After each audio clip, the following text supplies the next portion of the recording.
I am going to be building a budget build one-car garage to make it ideal for working on automotive, anything motorsports, dirt bikes, cars. You know, can't fit trucks in here, but it's just going to be an ideal workshop on a budget if you do not have much to work with. I got my main man Mo here to help me. He's going to like hold the flashlight and pass me tools and, you know, measure things for me. So basically what we have going on so far is just the bench and a new toolbox. So let's take a look. So we're starting off with a clean slate. I got everything out of here. There was a bunch of stuff on the shelves. There was my toolbox here. I got this new toolbox that is gonna go here. I got this on sale, hence why we're doing a budget. It says $698, but I actually got it for like $550, originally $800. So we're gonna extend this bench, put a bench here, and put a bench here because our washer and dryer is in the garage. So we're gonna make a folding table and make it ideal for the setup we have. So what we're gonna start with is we're gonna build the folding table or just the bench for the laundry area. So basically it's 56 inches, 56 and 3/4 wide. And then it's approximately 35 inches in width. And then it is 3 feet in height. So we got 2x4s with plywood, and we have a nice like laminate to put on top. Let's go start cutting. So I got this 2x4 marked in 2 3-foot sections for the legs. So we got all 4 pieces cut at 35.5. This, and then 1 here, and up, and 1 here. Okay, so the frame of the table is made. I'm not gonna put supports down there or running across just for the fact that this is not a heavy duty table. It's just to fold laundry on and put some shelves for this stuff. So it doesn't have to be built like a bridge. It just has to hold a piece of plywood and a piece of laminate. So the frame's all built. Now we're gonna go ahead and measure for the plywood and cut. So I got the piece on the tailgate of my truck. It's 33 inches in width and then 55 inches in length. I got it marked out and start cutting.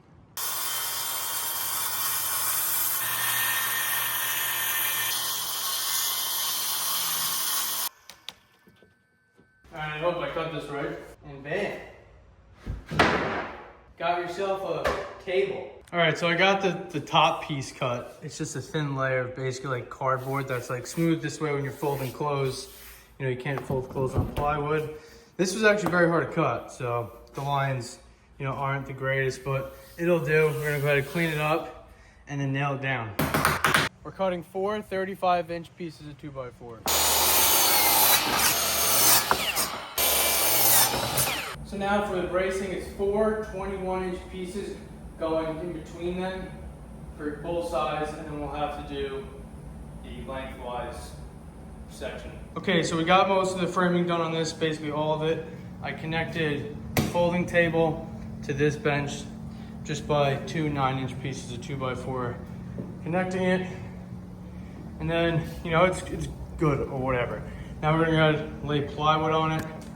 She's pretty sturdy. I might add supports down there if I have some leftover wood, but we'll see. So let's go ahead and measure for the top. Now I know what you guys are probably thinking. Wait, what the? Wow. I don't know what I was measuring. This is way off. Yeah, I don't know where my head was. All right, so I'm gonna work with my mistake I made here.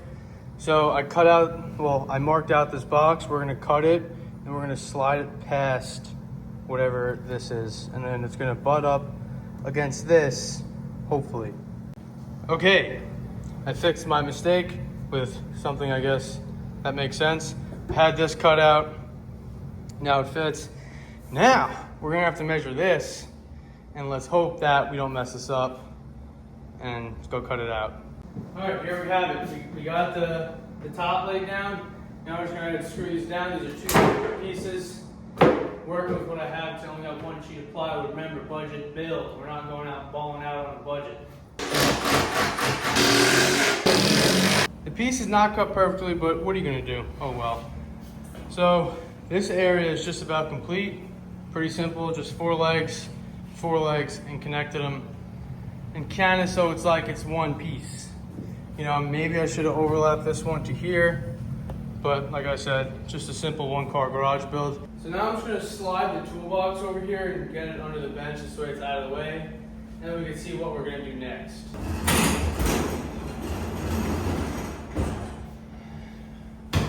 And this toolbox is slightly taller than the other one.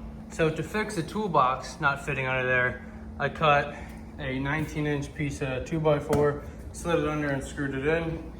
Now we're gonna go ahead and do the other side. Okay, now that the whole construction side of this garage is done, we're gonna go ahead and start bringing things back in, start reorganizing and making it pretty efficient. I'm thinking put the jack stands there and, you know, just find places for things that look neat, put the things I don't use very often in bins.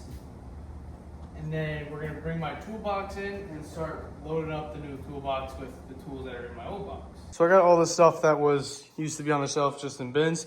So we're gonna start unpacking that and organizing the shelf. Basically a lot of the stuff is, I just have a bunch of Harbor Freight kits, like assorted grommets, connectors just for cheap, easy wiring, not when you do anything serious. You know, you don't wanna use Harbor Freight connections for, you know, anything crazy. And then I just like to use the Harbor Freight nut and bolt kit for when you're like, you know, mounting like a small bracket. You know, like I said, nothing structural or crazy. Obviously you need your self tappers. These are like your kind of your mediocre good connectors, you know, nice connectors. This is actually from the 65 GTO I had. If you scroll all the way down on my videos, you'll see the car. I sold it, don't worry. Possibly coming back, who knows. Kenworth badge. Okay, so I got a majority of all this set up. I did go ahead and just build a separate shelf for the jack stands. I just have some stuff sitting there for now. But I have this small vise I'm gonna mount on the left-hand side of the bench.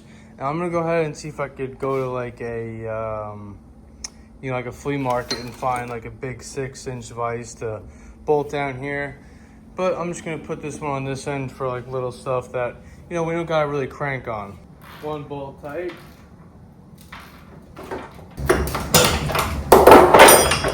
She's solid. This little thing ain't going nowhere. All right, so fast forward a bunch. I got all this organized. This is actually quite boring to watch, as you guys could assume.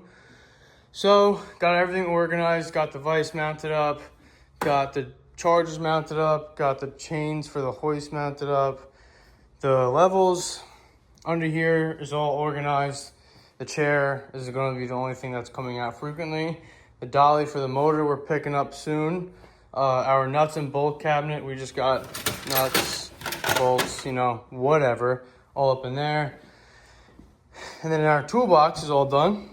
We got the top drawer, the main section, all good. Our hand tools, wrenches, I guess metalworking tools, drill bits, vices, well, drill bits, you know, clamps, files, stuff of that nature. And we have our power tool section, which is just our battery tools, and then our pneumatic tools, and then our screwdrivers, junk drawer or miscellaneous drawer, and then our metalworking tools, I guess, you know, to clean up metal. And then nothing right now, and just batteries. And we have some other miscellaneous things we could throw in there. And then this cabinet is empty for now. So as you guys can tell, a big part of any garage, any workspace, any home, anything of that nature, organization is always key, and decorations. So we're gonna go ahead, hang the shovel, hang the broom, and then hang some decorations. And now this is actually my favorite type of broom. You know, they don't make them like they used to. Maybe they probably do still make them, you know. We're just gonna nail that up right there if you can see it. Just put a little nail hole in the wall. Cut the nail head off so the broom can go through it. Boom. And now time for a little shop shovel. Cleaning station, perhaps. And now I have a bunch of like small decorations, like the Chevy door handle you put on like a door. But I'm gonna put it on the wall. Brass Chevy badge or steel, I don't know. Peterbilt badge. Sunrise Highway sign. That's a highway on Long Island. Runs through the whole thing, you know. gas pump nozzle, quick performance banner. I'll definitely put that up. CNC GTO, made out of steel. Big beautiful doll. Mind if I smoke? Race car parking only. This is actually my grandfather's. So I'm thinking put quick performance right here, which is a rear end company. They fabricate custom 9 inches and, you know, really nice rear ends. What do you think? That looks straight? Not straight. Still not straight. Good. Handicap parking right here. Race car parking only. No smoking in this area. Got a dead end street sign.